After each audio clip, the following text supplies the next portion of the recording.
Thanks for checking out our election coverage. I'm Reagan Hill with CPHS News. The Wolfcast and Wolfpack online newspaper have partnered together to provide you with an in-depth coverage on this year's district elections. With 5 places on the school board open, our reporters had the chance to interview all but one candidate running to earn a spot in the board.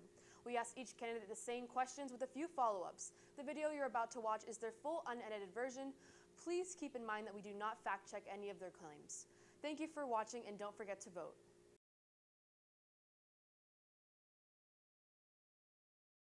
Yeah, I'm running for school board in general because I think that we've been ill-served, we meaning the community that put our kids in public school and that have fiduciaries representing our tax dollars in the past. We've had candidates that run and offer common sense things that they say, but once they get on the school board they seem to turn and support a lot of liberal ideology, which I'm against.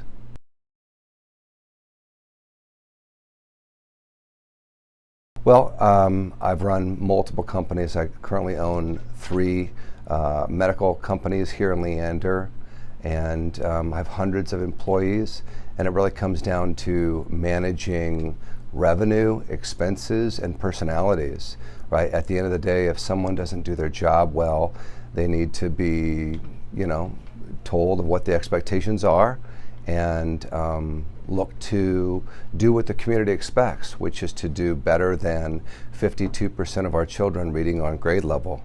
At that level, we basically are giving this current school board an F. They have failed.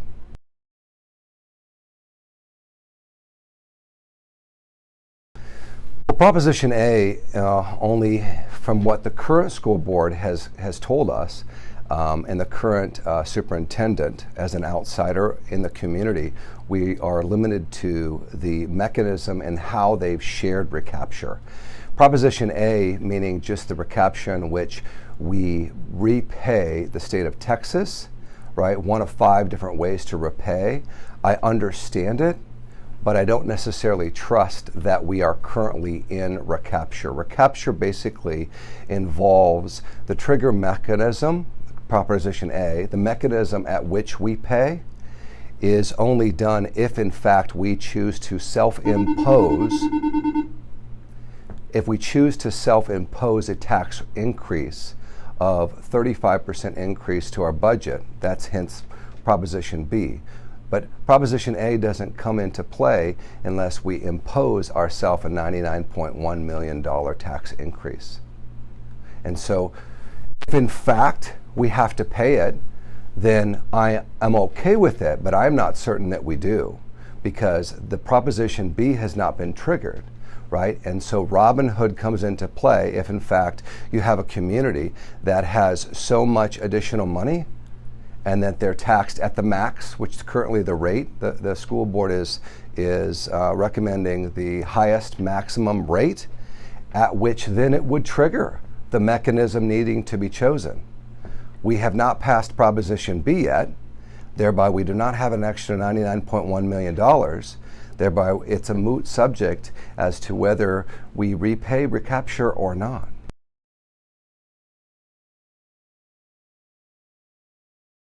Proposition B is a tax increase. It's a tax increase of $99.1 million in the middle of a recession. And low-income and medium-income families will be hardest hit by a tax increase. We've seen an unbelievable increase in property values in Austin, Texas over the last 2 years. To add a pillow top of an additional 35% increase to the budget, which is derived from property taxes, is, in my opinion, not fair to the voters. I don't think that in this time of a recession we should be asking the general public to add an extra $99 million and increase their property taxes for a system, the current LISD system, which is failing our students, failing in that only 52% can read on grade level, and the STAR test says that half of the general population in LISD is less than on grade level for math as well. So why should we add more spending when we're currently not doing a great job educating our students? I disagree with that.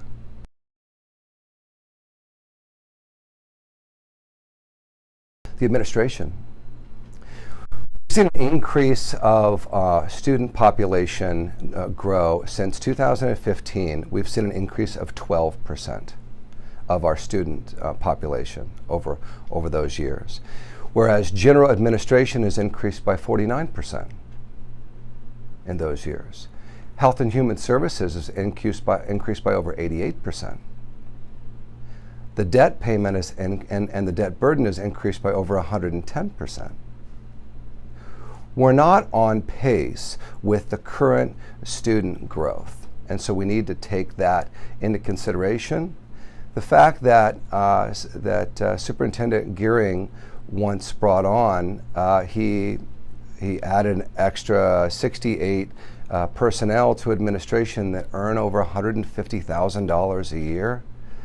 Boy, that's not very fair to the current teachers that have only received a 5% increase in their pay, which doesn't keep up with 8% inflation. These teachers are busting their tail, and they're overworked and they're underpaid. Yet we've added an extra 168 individuals in the administration that make over $150,000 apiece. That's not fair. I mean, it's fine for someone in their ivory tower that makes $333,000 a year as a superintendent to tell us that we need to add more spending. Maybe we need to cut his administration.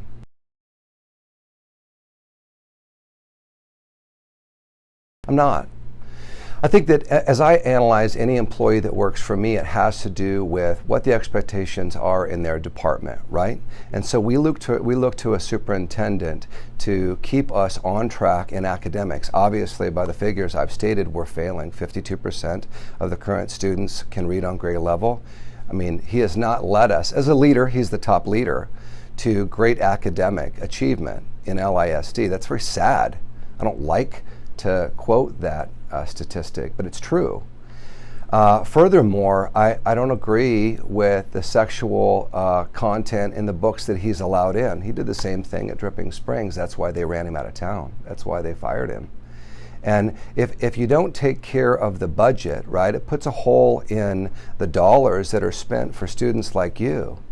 And so if we're not careful with this wasteful spending, right, we're going to be in a real bad lurch. I'm not in favor for the particular ways in which he's led. Now, once on the board, I would give him an opportunity to turn that around, focus more on academics, pay the teachers fairly, and if he does so, that's fine. But like any employee, if they're not in fact doing the job that they were hired to do, then I would give him an F as well.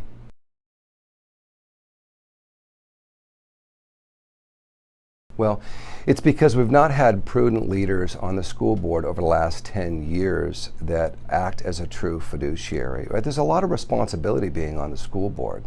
You're one of 7 people that are fiduciary of the tax dollars of every parent in the district.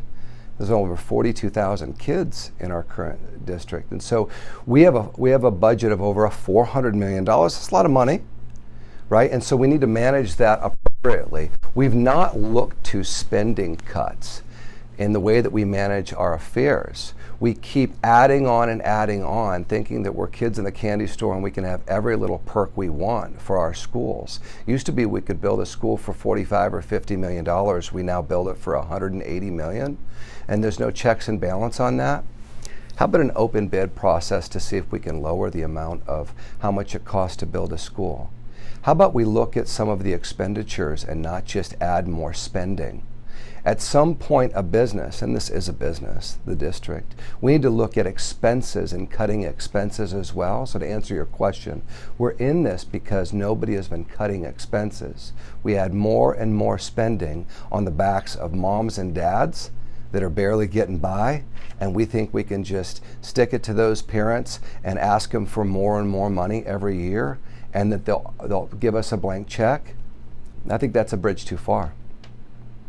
And to say that we should accept $2.6 billion in debt as if we're Washington, D.C. and it's funny money, it's not funny money. that lands on Leander ISD parents that are making $50,000, $60,000, $70,000 a year and barely getting by, the number gets to be so big that everybody thinks that's not going to affect me and my family. Oh no. When those bonds come due, your property taxes are going to jump. And you may or may not be able to get out of that house that you thought was going to stay at the same tax rate. And when those bills come due, that's going to be a travesty for our community. That will happen. It's 100%.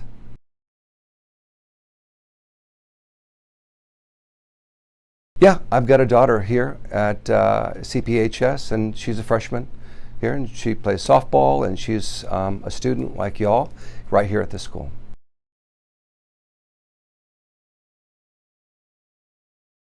I do. Yeah, I think that there needs to be more community oversight. So in my opinion, there needs to be both a Republican and a Democrat that are managing every aspect of chain of custody when it comes to the voters getting a fair shake. As long as we get more people involved in the process, perhaps we could have checks and balance that would make the general populace feel more comfortable.